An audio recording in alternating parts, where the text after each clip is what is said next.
Hello po sa ating mga Pag-ibig members. Para po sa mga hindi pa alam at huli sa balita, alam nyo ba, kapag miyembro kayo ng Pag-ibig, ay pwede kayong mag-avail, kakalunsad lang, ng Pag-ibig Safe Loan. Well, ano nga ba ang Pag-ibig Safe Loan? Ang SAFE ay tinatawag na Special Assistance for Financial Emergencies Loan, mga ka-vlogs. Actually, kakalunsad lamang ito, no? At bago pa lang talaga ito na programa, mga ka-vlogs. Ang layunin po nito ay bilang tugon sa mga apektado sa gyera sa gitnang silangan o Middle East, mga ka-vlogs. No, nais ng Pag-ibig na magbigay ng pinansyal na tulong para sa kanilang mga miyembro na dahil nga po sa nagtataasan ngayon ang presyo ng mga bilihin, talagang nakakaapekto ito sa bawat pamilyang Pilipino. So, paano nga ba at magkano, no, ang Pag-ibig Safe Loan? Ang halaga nito ay maximum of 10,000 pesos. So hanggang 10,000 pesos ang halaga maaring makuha sa Pag-ibig Safe Loan. Depende po ito sa inyong monthly contribution at sa laki ng inyong contribution o hulog kay Pag-ibig. Basta ang maximum is 10,000 pesos. Hindi na dapat lalagpas dyan. Well, pangalawa, ang kagandahan dito, mga ka-vlogs, ay mababa po ang interest. Though hindi naman po binanggit o sinabi ng Pag-ibig kung magkano ang interest, kung magkano ang porsyento, pero mababa, no? Alam naman natin pag Pag-ibig, mababa talaga ang porsyento na magaan talaga para sa ating mga miyembro. Pangatlo, ang pinakamaganda dito, meron po itong 3 months grace period.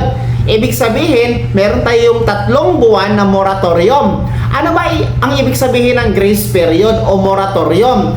Well, hindi kayo magbabayad ng inyong Pag-ibig Safe Loan sa loob ng 3 buwan mula sa petsa ng pag-release o pag-approve, pag-deposit sa inyong bank account sa halaga ng inyong approved Pag-ibig Safe Loan. So halimbawa, kung nag-apply kayo nitong buwan ng June, ano tayo ngayon? June 22. Well, pag nag-apply kayo ngayong buwan ng June, no, at na-approve agad-agad, no, bibilang muna tayo ng 3 buwan. So that is July, August, September. Hindi kayo magbabayad within 3 months. Doon na tayo sa Oktubre, ika-4 na buwan, magsisimula kayo sa pagbabayad. Nang sa ganon, magamit nyo talaga ang Pag-ibig Safe Loan para sa inyong mga pangangailangan. Paano nga ba mag-apply? Well, pwede ang online. Mag-login lamang po kayo sa inyong virtual Pag-ibig portal. Pwede po yan, no? And then, click nyo lamang po yung Pag-ibig Safe Loan. Tapos, punan nyo lamang po yung mga impormasyon na kailangan. Proceed nyo lang. Tapos pag hinihingan kayo ng dokumento, i-upload nyo lang, okay? And then, antayin nyo po ang pag-email o pag-notify ni Pag-ibig sa inyo kung approve na ang Pag-ibig Safe Loan. Pwede din po walk-in, no? Kung malapit kayo sa Pag-ibig office na nasa inyong lugar, pwede po yan, mga ka-vlogs. So, alalahanin nyo, ang Pag-ibig Safe Loan, utang po ito na dapat bayaran. Kaya pag-isipan nyo kung ito ay kailangan nyo talaga, kung ito ay in need talaga or talagang kailangan na kailangan. Kasi kung hindi kailangan, wag na. Kasi utang pa rin yan na dapat bayaran, mga ka-vlogs.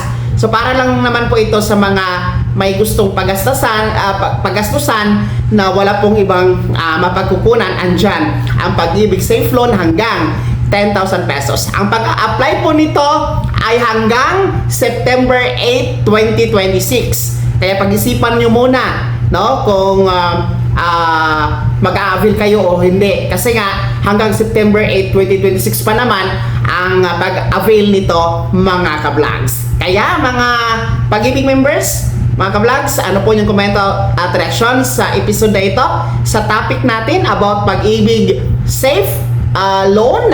Sino sa inyo dito ang mga nag-avail na? Magkano ba ang na-approve sa inyo? No? Saan ba kayo nag-apply? Online o sa Pag-ibig office? No, madali lang ba ang processing? Gaano katagal na deposit sa inyong account? Ibahagi niyo po sa comment section na nasa baba. Maraming salamat sa pagtutok. God bless, mag-ingat mga ka-vlogs.